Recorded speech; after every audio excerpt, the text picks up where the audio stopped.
Boa noite para quem é de boa noite. Boa tarde para quem for de boa tarde. Bom dia aí para quem for de bom dia. Essa live vai ficar salva. Estamos aqui ao vivo, essa noite de quinta-feira. Só esperar a nossa convidada ir chegando. Vocês se sintam à vontade, inclusive, para usar esse aviãozinho aqui, ó, que tem embaixo, e mandar para os seus contatos, porque a noite de hoje é especial e eu tenho certeza que vocês vão gostar dessa live tanto quanto eu.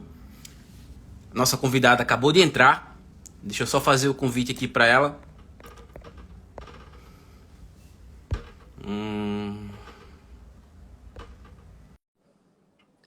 Convidada.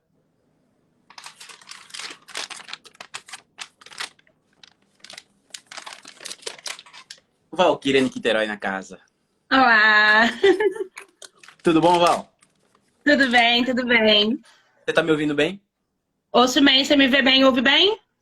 Ouço bem e vejo Beleza, muito bem beleza. também. Tu Olha, eu tá em quero casa? O bom começar... é que se a internet cair, a gente tá no mesmo lugar, então é a internet do morro que é ruim.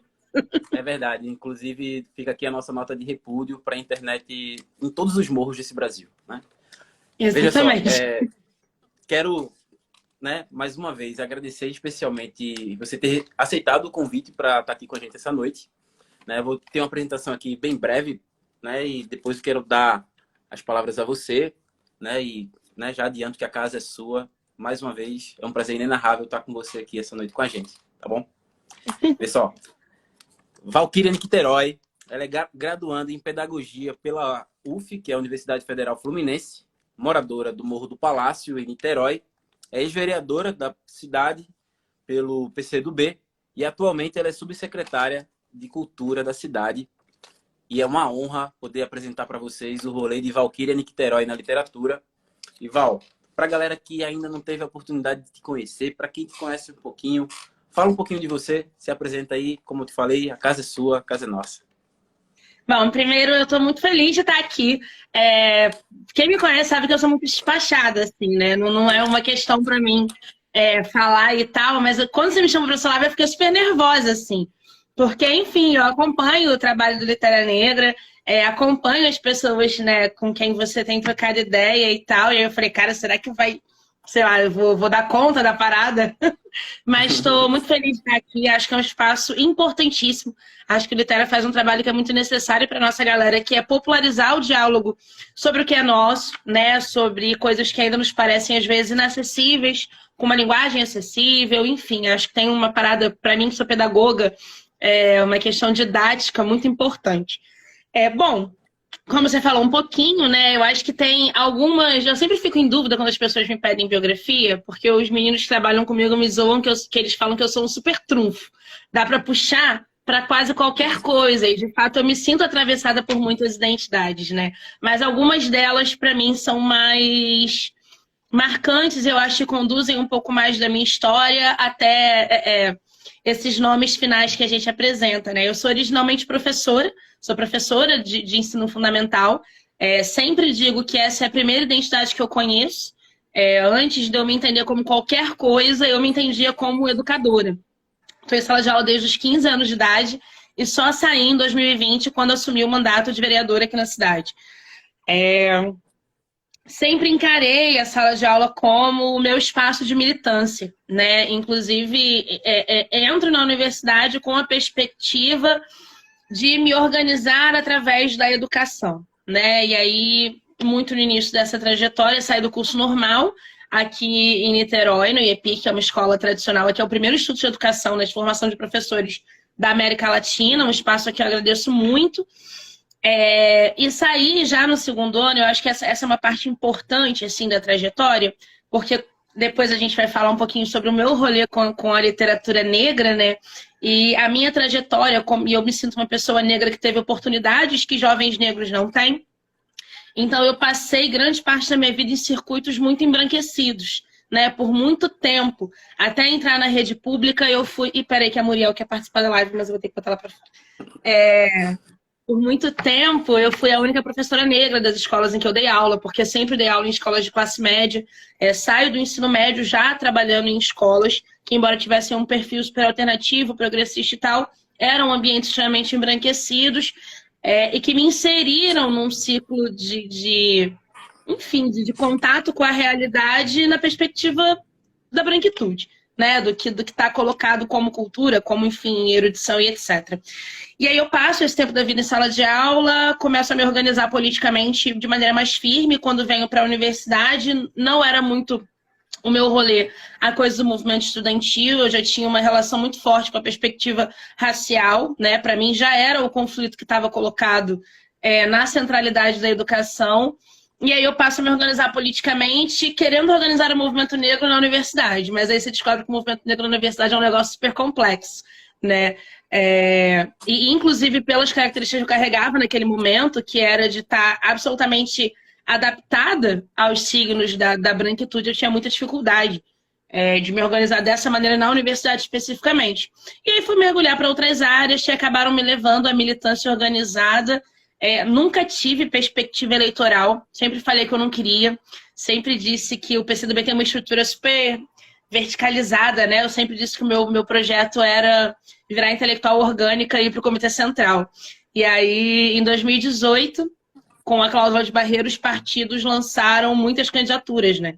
E aí me pediram para sair candidata para ajudar a construir a chapa do partido. E aí, por surpresa, ou enfim, sei lá, eu fui a candidata que teve a melhor votação aqui na chapa municipal. E aí a galera falou assim, bom, acho que em 2020 você vai precisar concorrer de novo. E aí, enfim, eu já estava resignada de que tudo bem, mas a primeira experiência com a disputa do pleito eleitoral acho que me aterrou um pouco na coisa de que nós precisamos de representações, né? E não dá para você criar. Você não inventa uma figura política, precisa ter algum nível de lastro, né? E o meu era essa relação com a cidade pela educação, pelas famílias dos meus alunos, pelas comunidades em que eu estava dando aula. Tive um pré-vestibular que a gente fundou aqui no Palácio, onde eu moro, vão fazer 11 anos agora, né? Eu venho para cá desde que venho estudar em Niterói. Acabei construindo uma relação de paixão, assim, com o lugar. Todo mundo que conhece sabe que eu sou cadelinha do Palácio. E aí a gente teve o pré-vestibular aqui por um tempo, que depois foi para a UFRA. Hoje é um projeto de extensão, tá caminhando aí com as próprias pernas, mas eu sigo nessa caminhada, disputo o pleito 2020. Me tornei primeira suplente do Léo, né, que é o ex-secretário de Cultura, e voltou agora para a Câmara. E aí eu tive a experiência de ser vereadora nesse último ano e meio. E aí na minha saída eu recebi um convite do município para contribuir na Secretaria de Cultura. Então, enfim, vou cuidar, sou agora subsecretária de Cultura Comunitária. Vou cuidar da relação da cultura com as comunidades de Niterói. Gostaria de adiantar que você é a primeira secretária de Cultura que eu tenho o prazer de receber aqui no canal. Primeira também ex-vereadora. O negócio está ficando sério. Inclusive, a gente está no Júlio das Pretas, né? Não é? A gente está no Júlio das Pretas e a gente teve já outros 2 Literanegras com vida esse mês. Um com a Keila, que é uma professora lá de Brasília, e o mais recente foi com a Robionce Lima, que é várias coisas, assim, incrível, inclusive. Ela é a primeira formada em Direito, primeira transformada pela Universidade Federal lá de Pernambuco, né, a Faculdade de Direito, que é a segunda universidade mais antiga do país. Ela que desceu o morro para assinar a OAB, né? E também é a primeira deputada estadual trans eleita por Pernambuco através do mandato coletivo das juntas. E com você aqui eu acho incrível. E é importante a gente falar dessa data, né? Estamos na semana aqui do dia 25, o dia 25 que desde 92, né, é o Dia Internacional da Mulher Negra, Latino-Americana e Caribenha. E desde, acho que 2014, né? 2013, no primeiro mandato da Dilma. 14. Foi instaurado também. 14 foi a primeira reeleição. Isso. Que aí teve a questão de ter colocado também para essa data o dia de Teresa de Benguela, né? E assim, eu não sei você, né? Você pode até falar um pouquinho melhor do que eu, mas eu não aprendi sobre Teresa de Benguela na escola. E assim, ela que foi uma grande heroína nacional para mim, como a Nizinga, como a Luísa Marie, como a Marielle também. E na verdade eu aprendi sobre outros heróis na escola, né? Heróis que ganharam a vida caçando e matando indígenas e negros também, que receberam o nome de bandeirantes, e ainda hoje tem um monte de monumento em algumas cidades aí dedicado a essa galera, né? Eu acho que a gente poderia até discutir o que fazer com esses monumentos, mas isso aí é assunto para uma outra conversa, né? Mas aí eu queria que, assim, você falasse um pouquinho o momento que você conheceu a Teresa, e emendando também logo com a primeira pergunta, né, trazendo para essa discussão da literatura, como é que se deu os seus primeiros passos na literatura? Bom, primeiro eu não aprendi sobre a Teresa de Benguela na escola, né? Na verdade, olha que loucura, eu aprendi sobre a Teresa de Benguela quando eu fui dar aula sobre a história do Brasil. Enfim, eu estou em sala de aula há muitos anos, mas fui formada numa perspectiva de contato com uma outra cultura, né? Que é a cultura embranquecida, são os signos da história branca, que é contada. E aí, em algum momento, isso começou a se tornar um atrito muito forte para mim, quando eu me tornei professora regente. Eu sempre tive muito incômodo com o currículo que a gente tinha, né? Com a maneira como os livros de história retratavam e etc. E aí eu falei, cara, não é isso que eu quero fazer. E aí eu dei aula para o 4º ano pela primeira vez, que é o momento em que começa a se ensinar a história do Brasil, né?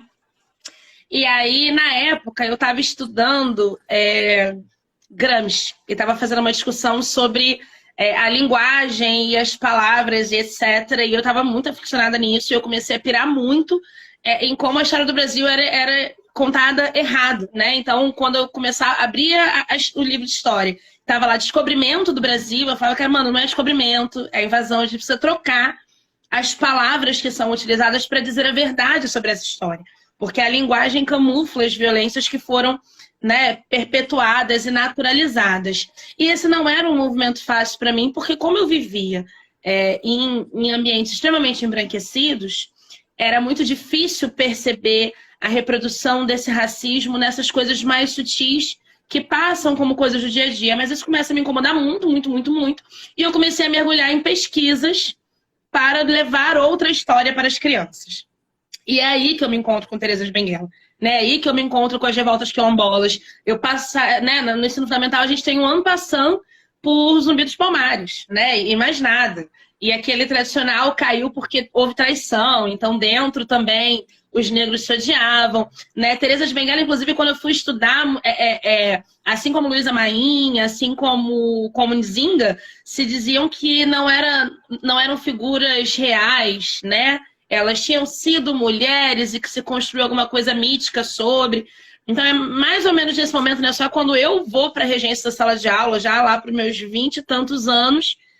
Não, mentira, eu virei regente com 19. Mas, assim, quando isso começa a ficar muito latente, que eu vou me encontrar com essas figuras. E eu digo, assim, que o meu rolê com a literatura negra, ele está nos primeiros passos.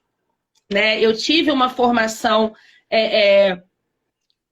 em muito contato com a literatura tradicional, né? E aí, engraçado, porque quando eu comecei o processo da minha monografia, que está bem no começo mesmo, mas eu estudo especificamente a reprodução do racismo nas relações subjetivas na escola, né? Como que a escola, como eu digo, com a melhor das intenções,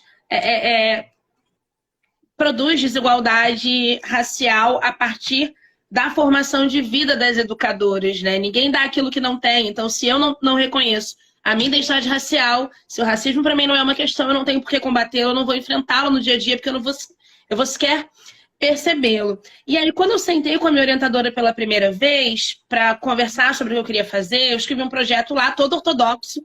E aí ela olhou e falou assim, cara, isso aqui não tem nada a ver com você. Eu conheço você, eu te acompanho e tal. O que você quer falar? O que você quer falar? Falei, cara, eu quero falar por que as pessoas são racistas com as crianças. E aí ela falou, mano, da onde isso surgiu?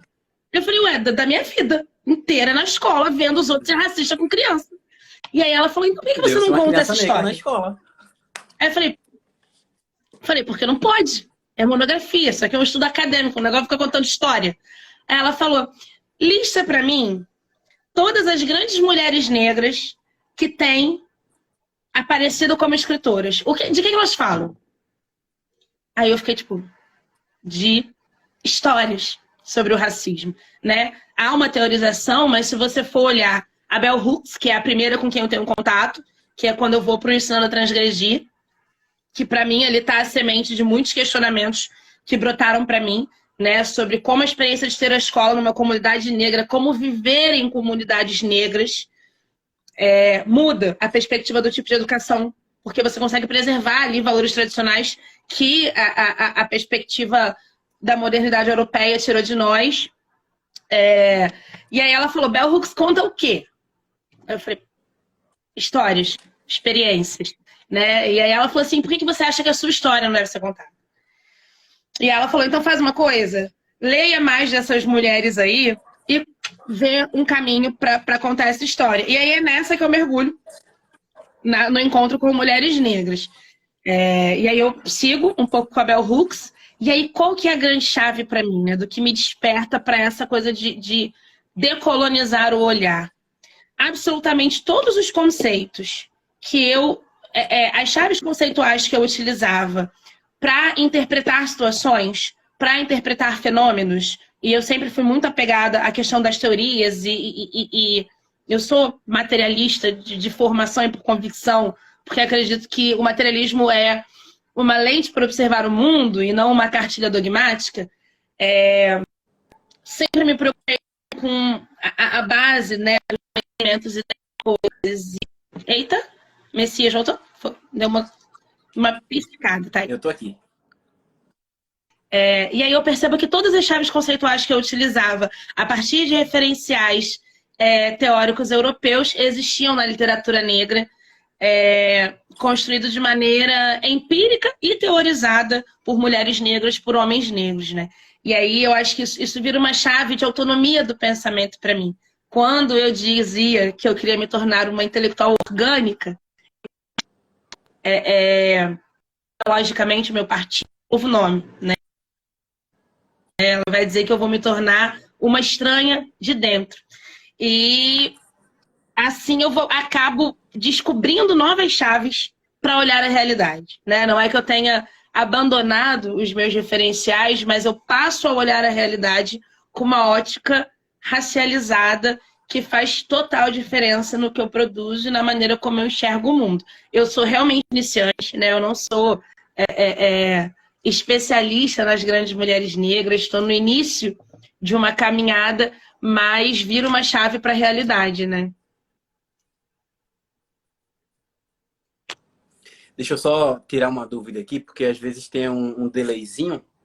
Aí eu não sei se é a sua internet ou a minha, mas como a gente está no mesmo morro, então deve ser a nossa internet. Só queria perguntar para o pessoal que está ouvindo aí se está escutando tudo direitinho e se você também está recebendo minha voz certinho. Ou se está com um delay para Eu te você. ouço perfeitamente. Você piscou 2 vezes durante a minha fala, mas Tá. de resto tá ok. Ótimo, então. Bom, só emendando assim o que você estava falando, né? Aproveitando a oportunidade também. Já li esse livro aqui, Água de Barrela? Não, tá na minha lista para começar. Eu acho que você ia gostar muito. Eu, Eu tô assim, agora com tô Olhos fascinado por d'Água ele. da Conceição.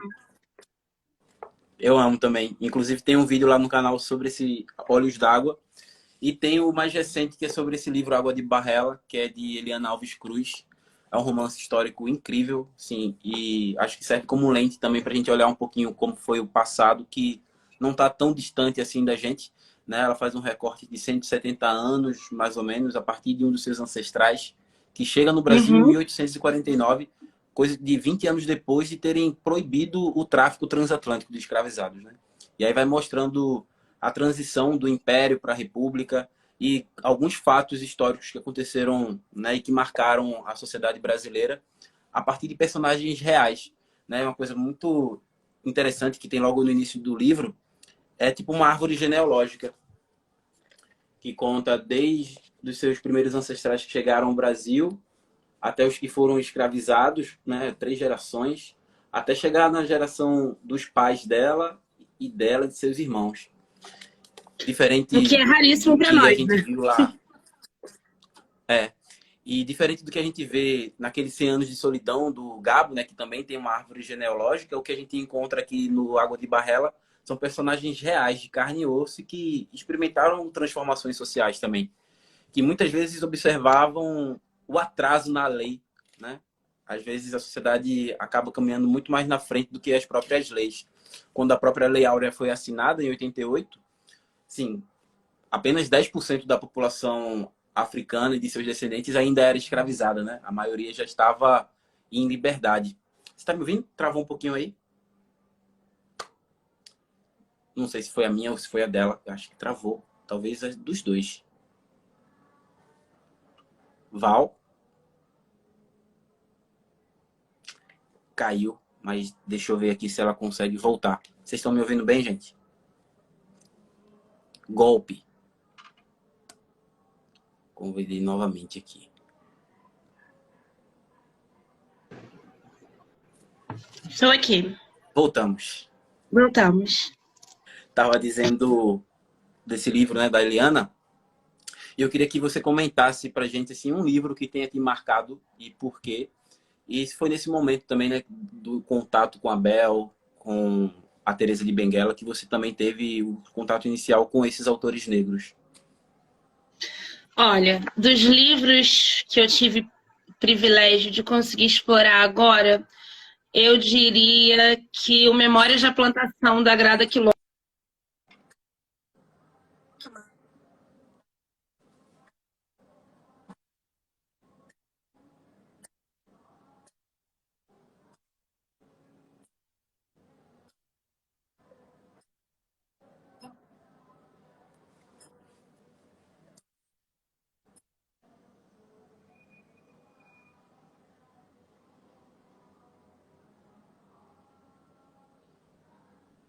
Tá travando, mas a gente vai chegar lá, tá?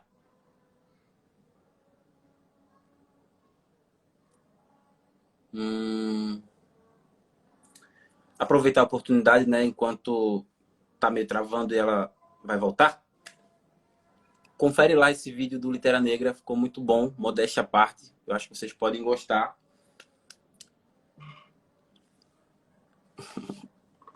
Deixa eu mandar o convite aqui para ela de novo. Marcos, fique à vontade, viu? Casa é nossa. Não se esquece de deixar sua inscrição lá no Litera Negra. Vou convidá-la mais uma vez. É isso, gente. A gravidade não ajuda, leva as coisas para baixo, cai, mas aí a gente limpa a poeira dos joelhos e levanta. É sobre a vida. Cadê ela?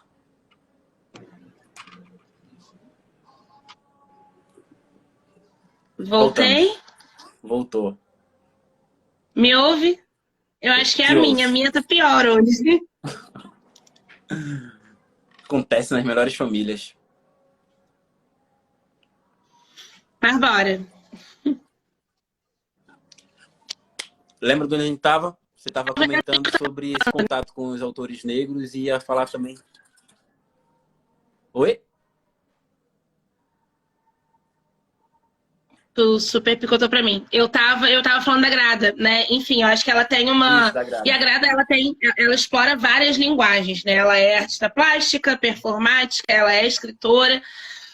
E ela tem uma... Eu acho que a Grada me impacta porque tem uma semelhança de ótica, assim, na maneira como ela observa os fenômenos que são narrados. E tem uma coisa que eu acho que é muito importante, que eu não acho que as outras autores não façam, mas ela tem uma linguagem extremamente acessível. E eu acho que o Memórias da Plantação, ele começa quase com um dicionário para entender o pensamento dela. Então, acho que é um livro extremamente explícito. Acho que escancara as relações da interseccionalidade, né? Então, você vai ter ali a relação da questão da mulher e a desigualdade racial entre mulheres, né? E uma relação que a gente observa muito no Brasil, que é essa relação do trabalho doméstico.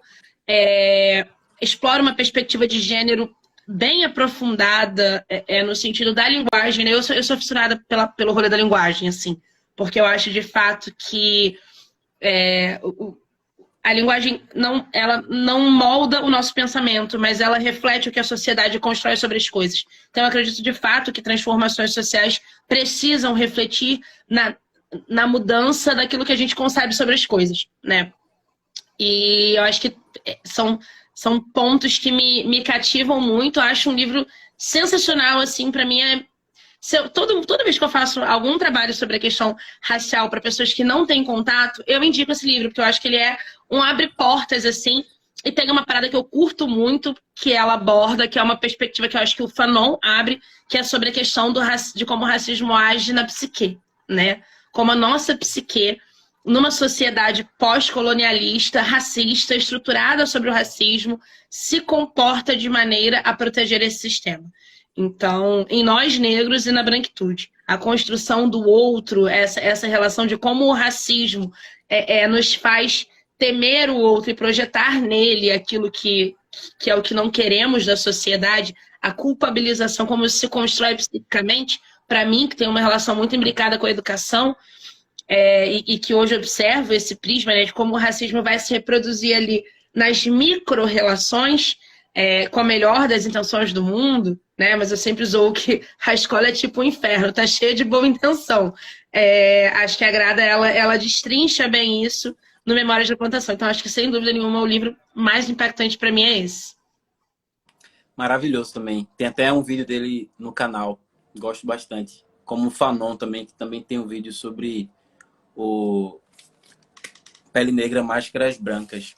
E falando um pouquinho sobre isso, assim, até um dado que eu, vez ou outra, estou trazendo para cá, né? Tem uma pesquisa de uma professora lá da UNB, que é a Regina Dal Castanho, um levantamento que ela fez de 1960 até 2015, e aproximadamente 900 títulos analisados, e desses, somente 10% eram de autores negros. A sua grande maioria eram de homens brancos e do eixo Rio-São Paulo, e de uma classe média que, por sua vez, reproduzia a sua própria imagem em seus personagens, né? A maioria desses personagens são brancos, de classe média também. E quando eventualmente aparecia uma pessoa negra, assim, era sempre em uma posição subalterna, né? E os autores negros que a duras custas conseguiram entrar nessa lista aí dos 10%, como Carolina Maria de Jesus, que foi a primeira autora brasileira a vender mais de 1 milhão de cópias, ainda assim morreu pobre, né? E aí eu queria que tu comentasse um pouquinho com a gente sobre as formas que essa literatura negra, né, de resistência, através desses autores e dessas autoras, possibilita para a gente não só pensar um mundo novo, mas construir também. Porque esse aqui eu acho que já deu provas de A mais B, todas as letras do alfabeto, na verdade, que já deu. Bom, eu acho que a gente tem um trabalho grande de resgate do direito ao pertencimento do povo negro, né? Eu acho que o mito da democracia racial no Brasil construiu sobre nós quase que uma culpabilização pela divisão da sociedade, né? E aí é óbvio que você tem aqueles escapes discursivos, né, de que nós estamos radicalizando, de que aqui não existe branco e negro, todo mundo é misturado.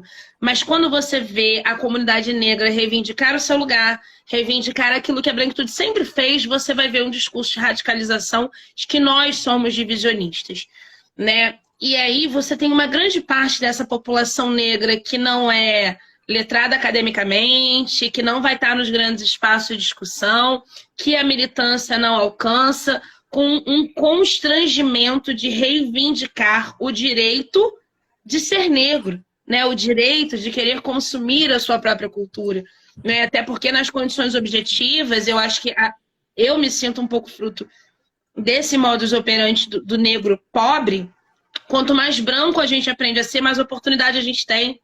Então, as nossas famílias nos direcionam no sentido de consumir e aprender a nos portar e nos colocar distante dessas referências, porque elas significam que nós seremos rejeitados pelos círculos que podem nos oportunizar, né? Eu me lembro que quando eu entrei na universidade e eu via os meus colegas falando sobre a dificuldade com a universidade, eu não conseguia compreender, porque eu fui a vida inteira treinada para aquilo. Porque a minha mãe achou que se eu aprendesse a me comportar como branco, a falar como branco, a ler o que eles liam, a saber os ciclos da cultura deles, eu teria oportunidade. E eu tive mesmo, né? Então, a gente tem um movimento de afastamento dos ciclos da nossa cultura. E de não visualizar, né? Essas coisas não chegam pra gente. Então, eu fui ter acesso a livros de pessoas negras na universidade. E é aí que eu acho que é o centro do debate. Como eu só tive acesso à literatura negra na universidade, se a minha vida inteira eu estudei com professoras negras? Se eu fui educada por mulheres negras a vida toda? Então, a gente precisa construir um processo de educação, quase de uma educação preta para o nosso povo, para que a gente tenha condição de transmitir isso, para que a gente tenha condição de levar a Carolina Maria de Jesus para as escolas, que inclusive é uma linguagem super tranquila e ao invés de ficar lendo, sei lá, Júlio Verne na quinta série, as Monteiro crianças Lobato. poderiam ler Monteiro Lobato, entendeu? Tipo, ao invés de ficar lendo essas paradas bizarras, a gente poderia ler isso, né? Então, eu acho que falta para nós, povo preto, a capacidade de nos desprender dessa necessidade da branquitude e nos aproximar dos signos que são nossos, né? De reivindicar esse espaço que é nosso e de transmitir isso, né? Então, se uma criança, né, um jovem, etc, que leu, sei lá, Foucault, qualquer filósofo branco desse, ele é considerado, porra, meu Deus, leu muito, não sei o que. Se o moleque falar que leu Carolina Maria de Jesus, quem liga para isso, né? Mas a gente precisa construir esse lugar de importância. Eu acho que a gente vive uma transição geracional. A gente vai ver isso daqui.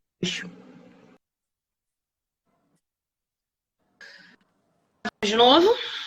Me ouve, me ouve? Travou um pouquinho. Tá. Te ouço. Voltamos. Eu sempre acho que a gente vai ver os efeitos dessa transição geracional daqui a uns 10 anos. Ter jovens negros, doutores, mestrandos, pessoas que deixaram de ser objeto de estudo e estão escrevendo sobre a sua própria realidade e estão utilizando os artifícios acadêmicos para questionar a própria estrutura acadêmica, provoca uma reação porque a gente volta para casa, né? A gente volta para casa. Os nossos pais começam a ouvir coisas diferentes, começam a ouvir palavras diferentes, começam a ouvir falar de gente diferente. Então, os nossos primos menores terão contato com ambientes que eles não vão ter de outra maneira. Então, eu acho que a transformação social caminha junto com a nossa organização, né? Eu acho que a gente precisa, todo negro que se encontra com a sua racialidade, que se encontra com as contradições do racismo, que se encontra com essas pessoas que escreveram para nós o caminho. Se você pegar para ler os escritos de Conceição Evaristo, ela deixa ali a origem de formação do movimento negro no Brasil. Tem uma história, essas pessoas se preocuparam em deixar um caminho para nós. Então, nós precisamos nos responsabilizar por coletivizar esse caminho, né? E ocupando lugares. Indo para a sala de aula e levando história preta, indo para a universidade e produzindo história preta, indo para a rua, para o projeto que a gente tem, entendeu? E os espaços que a gente ocupa, né? Eu sei lá, tô na Câmara Municipal, um espaço embranquecido pra cacete, começa a sessão olhando para crucifixo, rezando Bíblia. A gente precisa levar o que a gente tem para aquele espaço, né? Eu lembro do dia que o plenário inteiro quase caiu, porque no último 2 de fevereiro não teve presente de Iemanjá. E aí, eu, que não guardo para amanhã, fui lá no presente e falei assim, ó, na hora da Bíblia, eu vou fazer um negócio de macumba, porque hoje é dia de Iemanjá. Ele falou, querer, pelo amor de Deus. Eu falei, vou lá fazer um negocinho rapidinho, ninguém vai morrer, não. E aí, depois da leitura da Bíblia, eu pedi pro povo continuar de pé e cantei uma cantiga de Iemanjá, desci tranquila, pá, acabou aquele momento. Foi um negócio, assim, de um choque. Então, assim, nós precisamos nos apropriar do que é nosso, reivindicar o que é nosso e ocupar lugares com isso, né? Então, massa você ter acesso a grandes exposições, a grandes viagens, mas, mano, vai lá, sei lá, num galpão da Maré e vê o que os artistas periféricos estão produzindo, sabe? E leva isso para algum lugar, vá nos pequenos cantos, promova espaços para que as pessoas se coloquem, né? Então, eu acho que a gente precisa coletivizar essa responsabilidade por pedagogicamente trazer o nosso povo até nós e até essa literatura preta que as nossas mais velhas deixaram de apontar de caminho pra gente.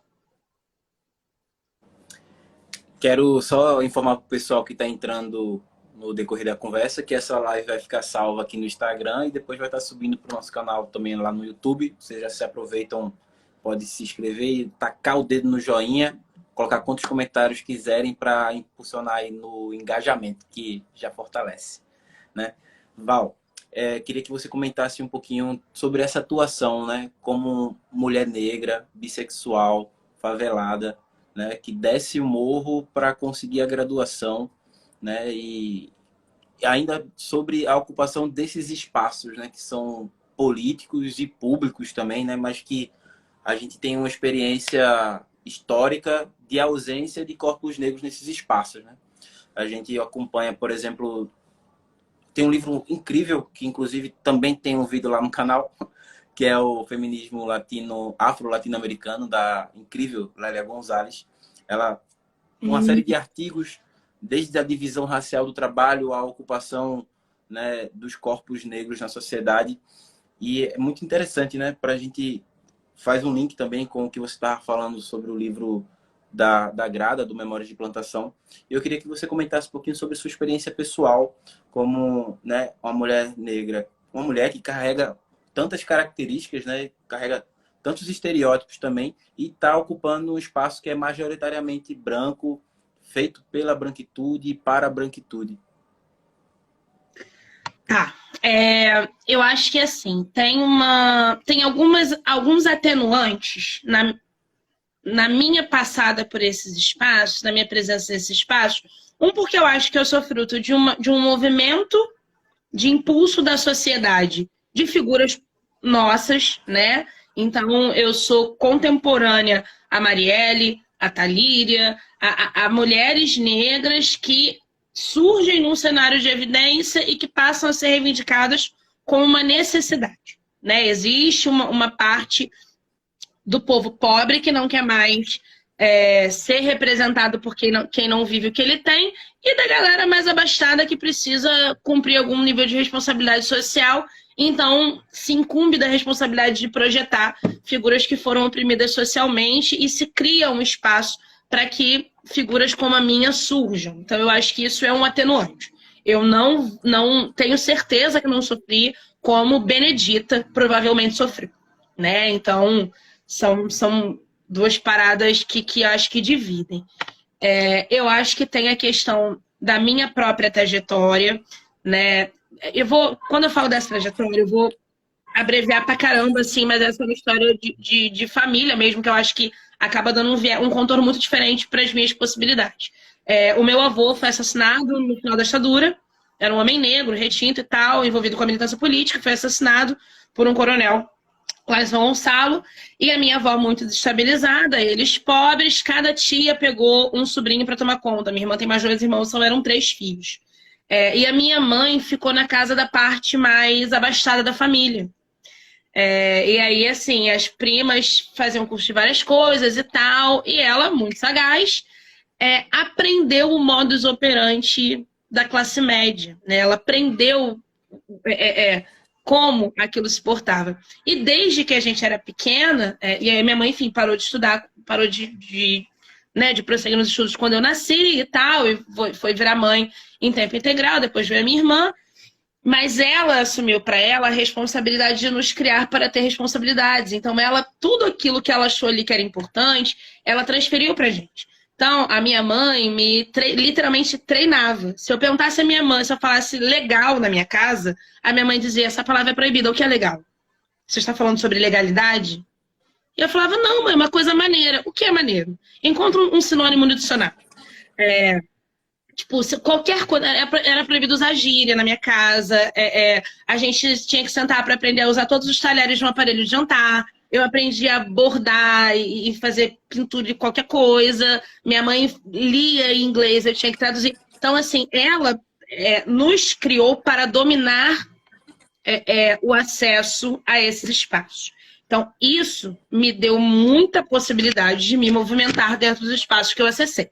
Eu tive o privilégio de ser assessora parlamentar, eu estive no gabinete do Leonardo antes de ir para a Câmara Municipal, então eu já não era uma figura desconhecida quando cheguei lá e já dominava a burocracia daquele ambiente, né? Então isso é uma coisa que também acaba me facilitando um pouco do acesso. Eu era a mais jovem, eu acho que isso era difícil porque as pessoas sempre olham esperando que você não saiba o que você está fazendo, né? Então eu sempre digo assim, eu não sofri em nenhum momento, nem com o bolsonarista da Câmara. Eu nunca sofri nenhum ataque de racismo ou misoginia direto, né?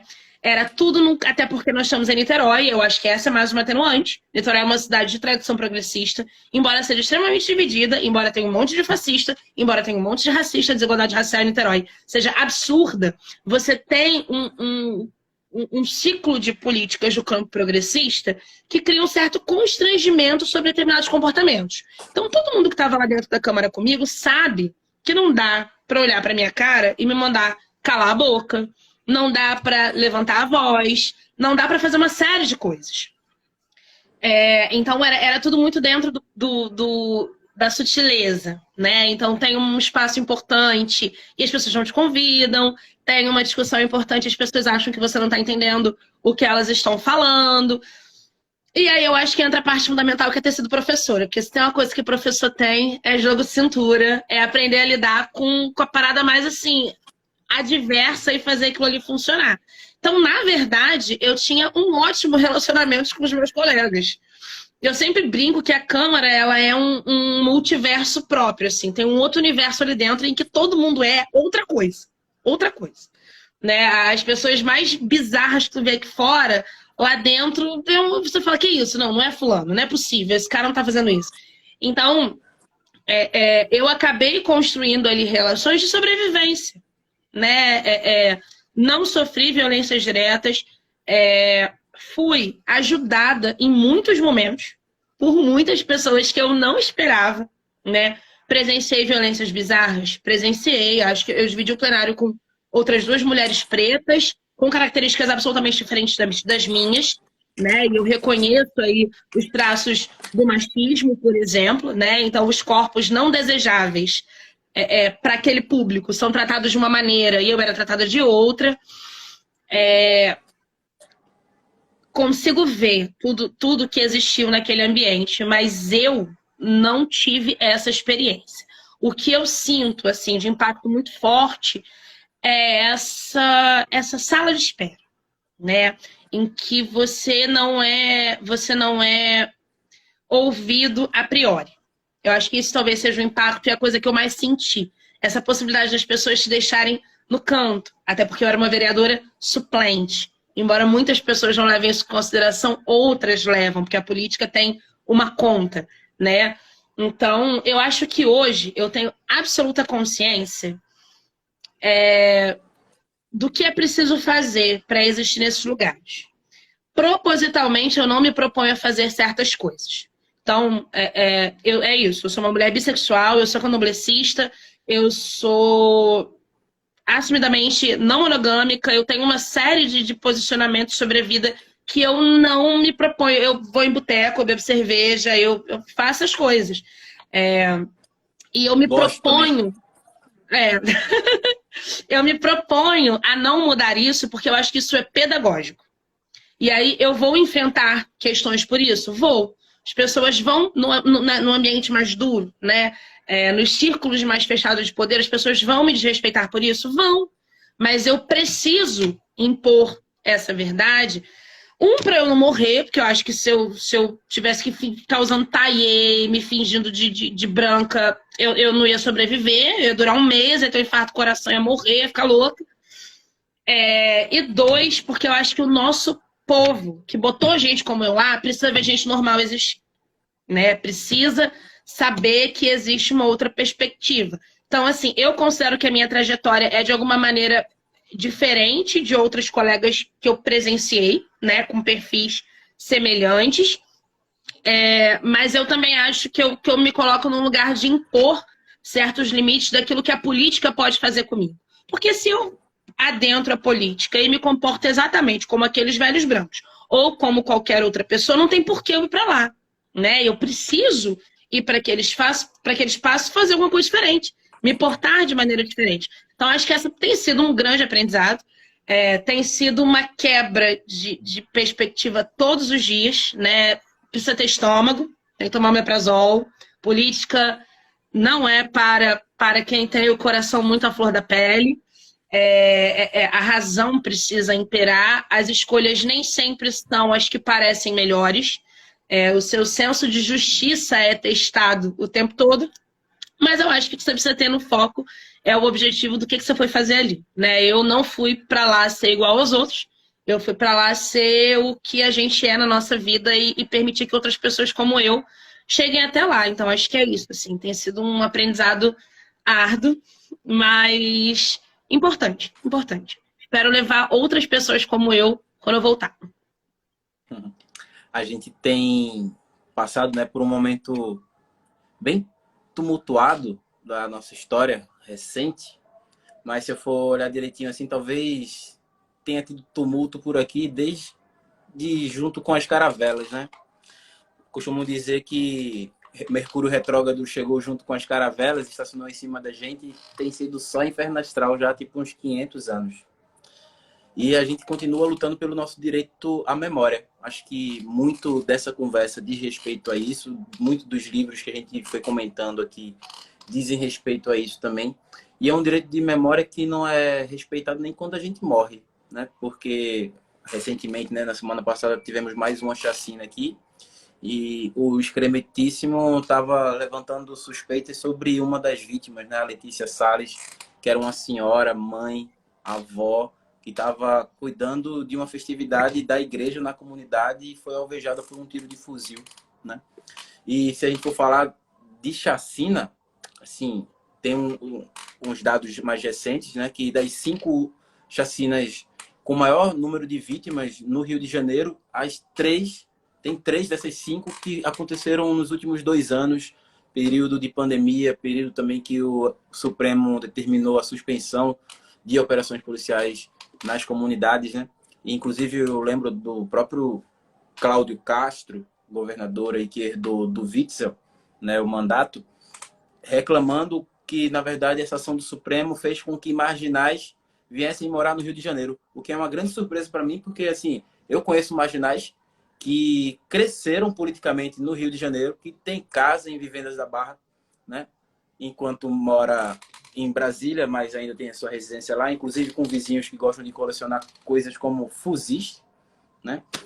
E, enfim, a parte de tudo isso, a gente está aqui resistindo, insistindo em ser autor da própria história, né?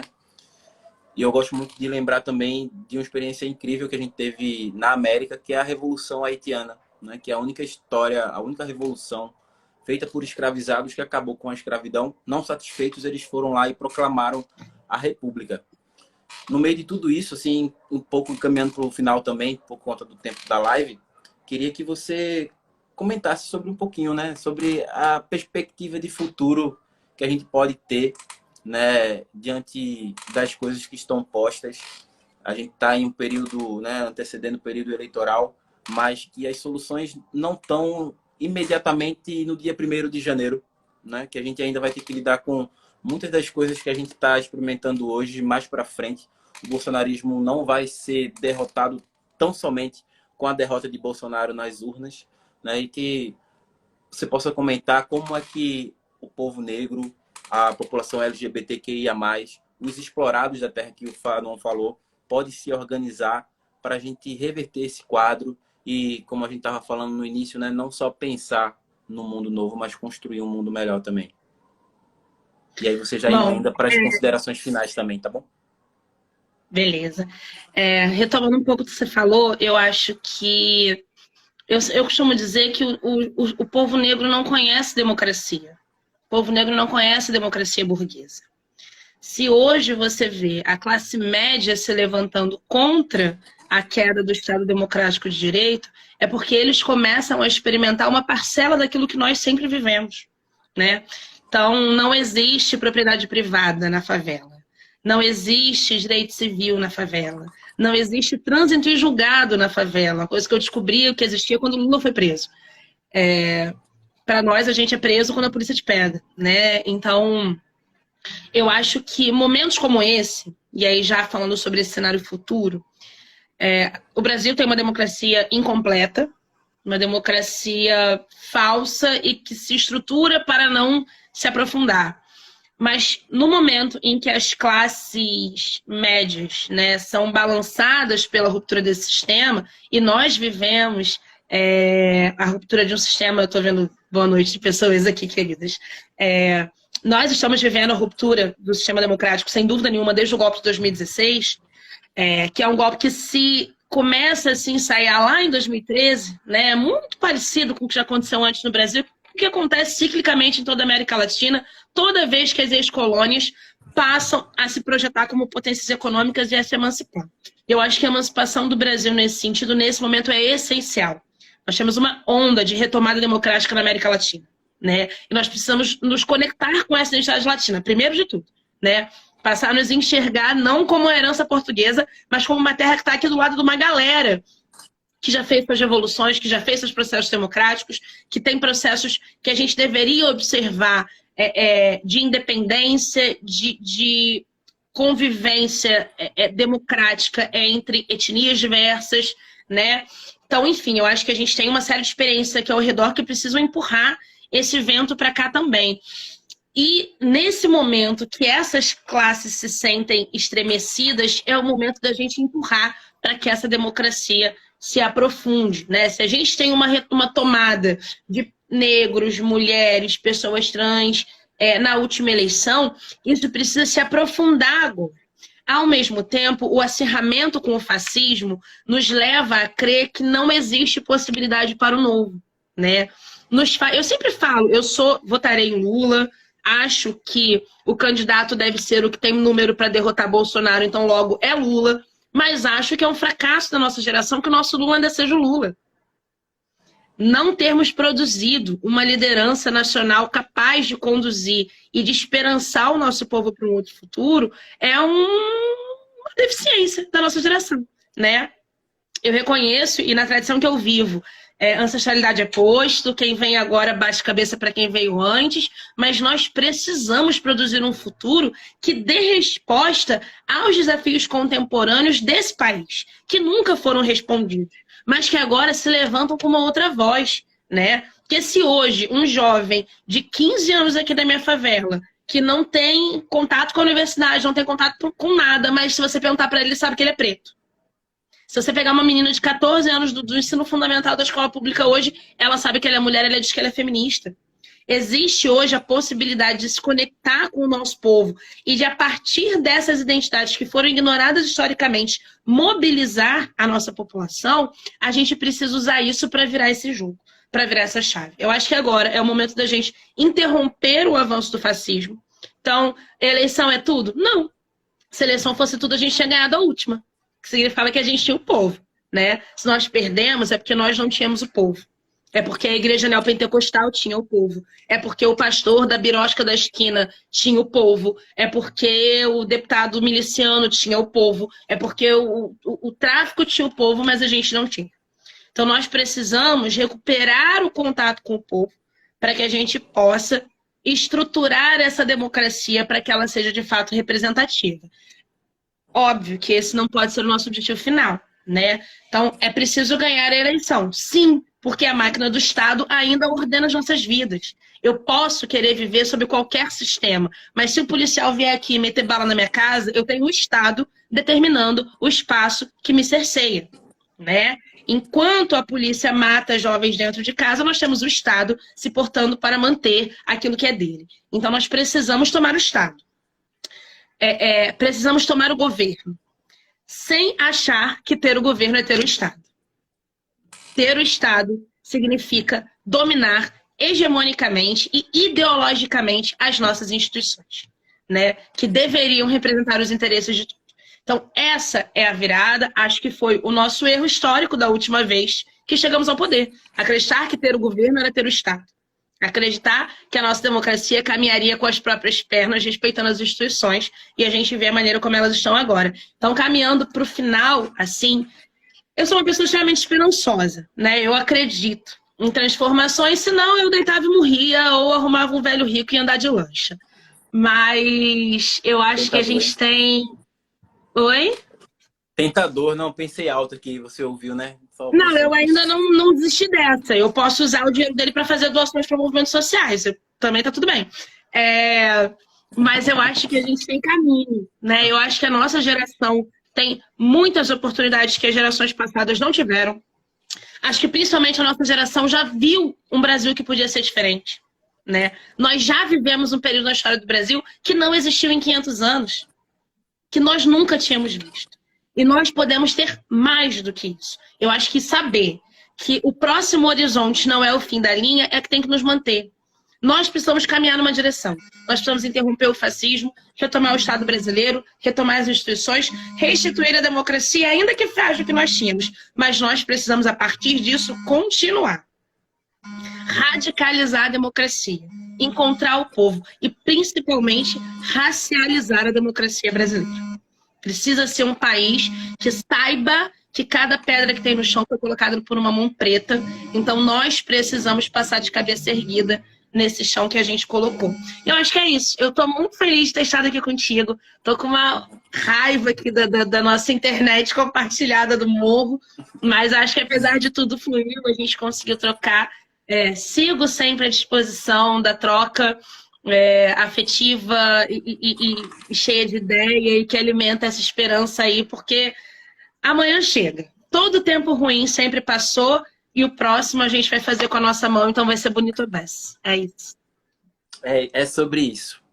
Gente, eu quero agradecer a todos vocês que compareceram a essa noite especial, e em especial a Val. Esse foi o belíssimo rolê de Valquíria Nicterói na literatura. Vai estar salvo aqui no Instagram, depois vai estar subindo lá para o YouTube, e aí vocês dão aquela moral, comenta quantas vezes vocês quiserem, porque aí já ajuda a gente com o engajamento aí, driblando os algoritmos. Val, satisfação. Vamos ver esse barzinho aí, essa cerveja gelada. Bora. Bora. Obrigada, gente, meu bem. Um beijo. Boa noite, gente. Todo mundo que ficou com a gente. Tchau, tchau. Valeu, gente. Tchau, tchau.